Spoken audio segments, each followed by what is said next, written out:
Doctor Subhash foundation દ્વારા ભારતીય સેનાને મદદરૂપ થઈ શકાય તે માટે પોરબંદરમાં ડોનેશન કેમ્પનું આયોજન કરાયું છે, જેમાં દાન કરવા અપીલ કરાઈ છે।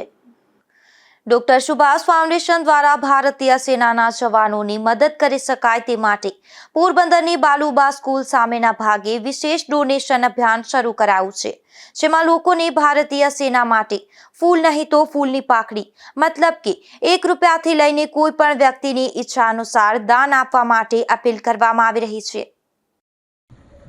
મારું નામ ભાવિન રેડા છે। હું ડોક્ટર સુભાષ યુનિવર્સિટી જે જુનાગઢમાં આવેલી છે ને ત્યાં જોબ કરું છું। તેની ઓફિસ આપણે શ્રીજી ટાવર કમલાબાગ સામે આવેલી છે।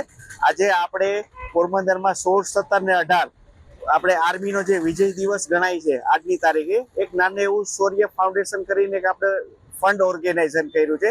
એક 25 સિટીમાં આપણે ચાલુ છે કે જેમાં આપણે એક્સ આર્મી મેન અથવા આર્મીના પરિવાર માટે એની જરૂરિયાત માટે એને એજ્યુકેશન માટે કે એની પરિવારની જરૂરિયાત માટે એને ફંડ એકત્રિત માટેનો ફાળો લોકફાળો માટે એકત્રિત કરીએ છીએ। અમારી આખી ટીમ છે, જોઈ શકો છો, અમારા મેન સર છે, બરાબર। તો આપણે પોરબંદરની જનતાને આમ નમ્ર વિનંતી કરે કે આપણી શક્તિ અથવા આપણી ભક્તિ પ્રમાણે ફૂલ નહીં તો ફૂલની પાકડી લીધે ડોનેશન કરો એવી અમારી રિક્વેસ્ટ છે સર, પોરબંદરની આમ જનતા માટે। એ માટે અમે આ રજૂઆત કરી છે સર।